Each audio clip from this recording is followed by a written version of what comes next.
Joe, what else do you want to share about your school days? Yeah, as I could, going back and trying to remember everything at the time. I was in the middle school, and that's when I was, at the time, that's when Germany was starting to take over a lot of European countries over, and I felt that we were doing nothing about it, and let's just let them continue carrying them. It was just moving right along and then taking over those countries. And as a 12-year-old, I really felt that we were doing something wrong and let this country do what they're doing, and Hitler doing what he's doing. That was very wrong. And so as I went along in high school, you know, and I kept in touch with everything I could, trying to remember the things that the thing I was really upset about.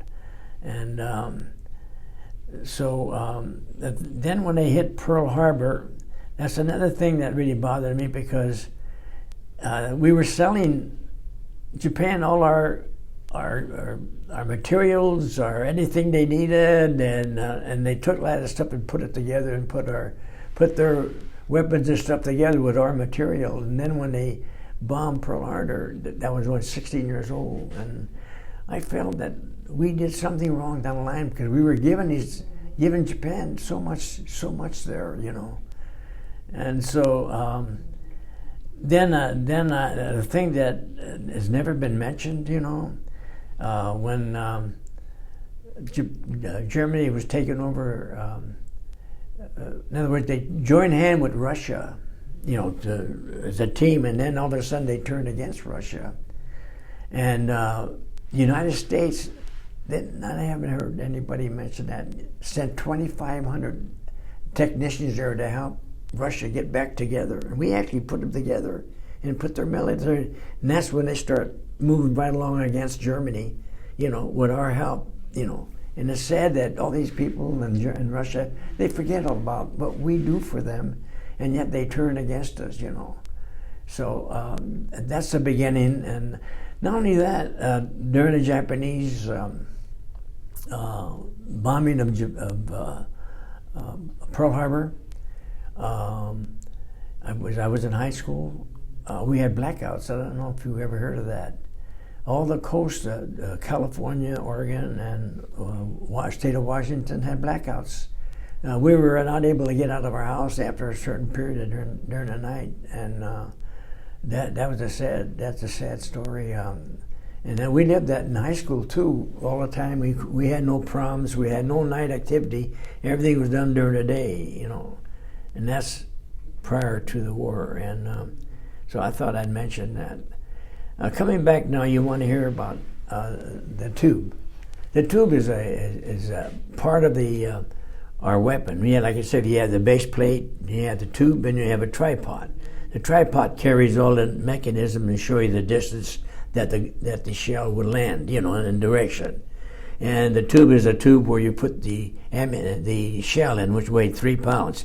And it was about 3 foot or so high and 4 inches in diameter, you know. And each shell we could put in could go as far as 3,500 yards, you know. And we were the weapon we had was a backup for the infantry. I mean, it's very important. A lot of times when the enemy would come towards our infantrymen, we would be their backup and shell them. Now, while we were up in the hills and the ridges and everything, it's something that you have to know, that we couldn't use air power because they couldn't bomb anything, because they never knew where the enemy was at, or the good guys, because they did try it, and they threw their shells and bombs sometimes in the wrong direction and killed our own men. That we couldn't get artillery shells because, again, they wouldn't know exactly where we were at and where the enemy's at. So we were on our own.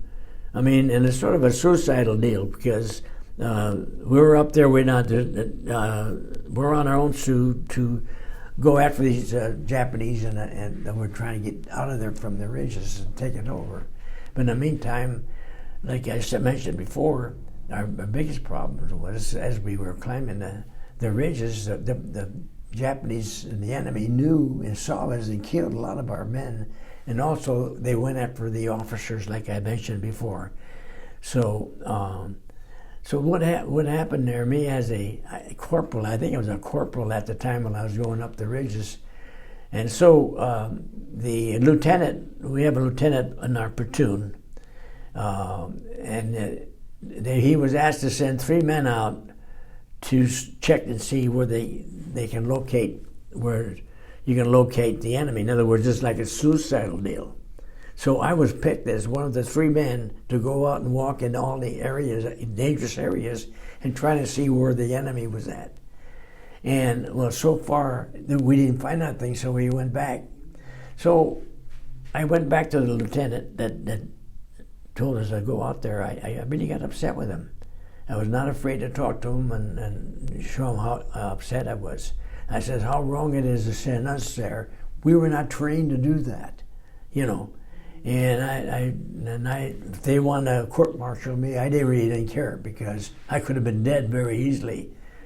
So what happens, that same lieutenant turned out to be my best friend and respected me. And so one day our platoon sergeant was killed. And so they had no platoon sergeant. So he come to me one day and he says, as of right now, you're the platoon sergeant. And he walked away from me. Here I was 20 years old. And all my men were older, bigger, and I couldn't figure it out. And it scared me, being that 20 years old, to be in charge of 36 men, you know. But, you know, I did well. I did very well. And so I'll let you ask some questions now. Would you tell me about a couple of your most memorable experiences at war?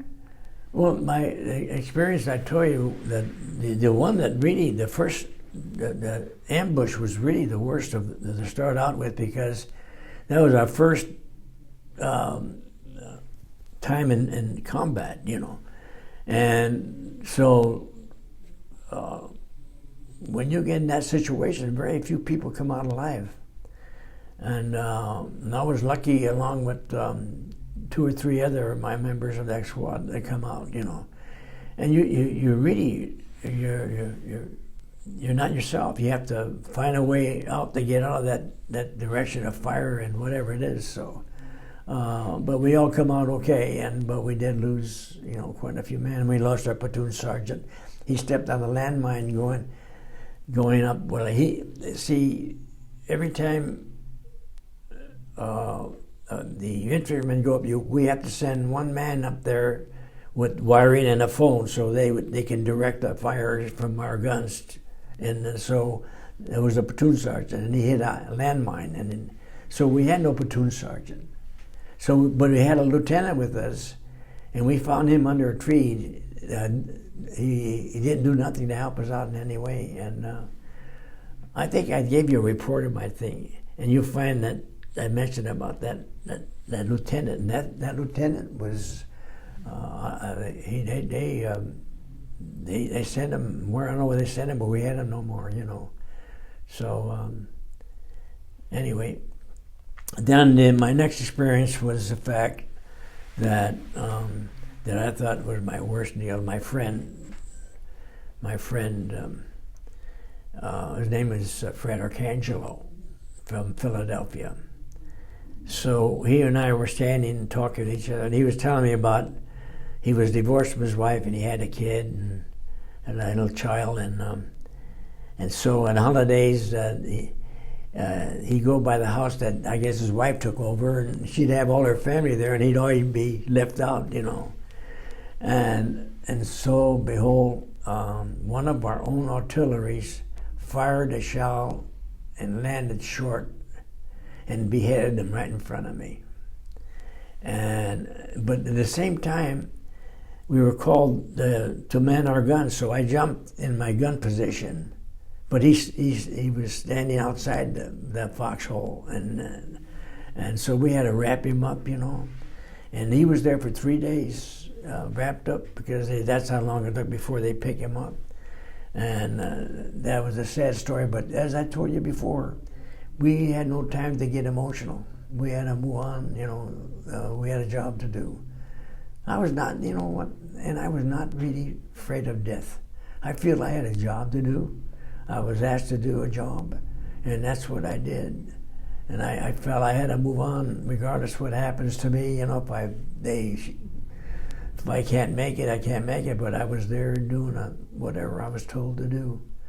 And that was probably one of my moments in my I've seen a lot of our people die, but not that way, and so then that and the other story I told you, they were my worst. Well, I'm very sorry about all your losses, and I'm glad you're still here. Yeah, and I just don't know why I'm here. I feel so fortunate. And I had a beautiful gal writing to me. We're not married to her. And this little gal, I saw her when she was 12 years old. And she was such beautiful then. Then I did see her again. And then she asked her if she could write to me. And so she wrote to me all the during that over 2 years that I was overseas. So I really had something to come back home to. And God made it happen. Were you awarded any medals or citations? Yes, I was. Actually, when I come home, no medals were issued to me. And I never bothered. We didn't fight a war to get medals. Then one day, one of the members of one of our congressmen, I got to meet him, and he says, "You ever get any medals from your World War II?" I said, "No." He says, "No." He says, "I'll work on it." So when I got my medals, I got a Bronze Star, which is that right there, and this is a combat badge. And this combat badge means anybody that wears that was in contact with an enemy. And this is the outfit, 25th Infantry Division. They call it the Lightning Division, and it's stationed in Oahu. So when I got my medals, I got one Bronze Star, and I got the Philippines, I got Guadalcanal, I got good medals, I had a slew of them. And so what happened when I was there in the occupation of Japan, which I'll tell stories about that, but just to include a medal, it so happened that all our background, paperwork and everything, was all my history in the service was burnt. I don't know how many millions of those were burned, and a lot of the veterans don't know that their records have been burnt. So I'll get into this right now, then you can re-edit it the way you want. So when I got out of the service, I had malaria so bad that when I got home, they threw me in a hospital for 3 weeks. And so after I got over that, it took me 8 years to I'd get attacks, but each year I got less and less, And like you told me, if I went to school, I never used it because I got married in between that 8 years, and I figured I had to start getting some kind of pay to come in to keep my family going. So I never went to school, but I had all the opportunity to go, and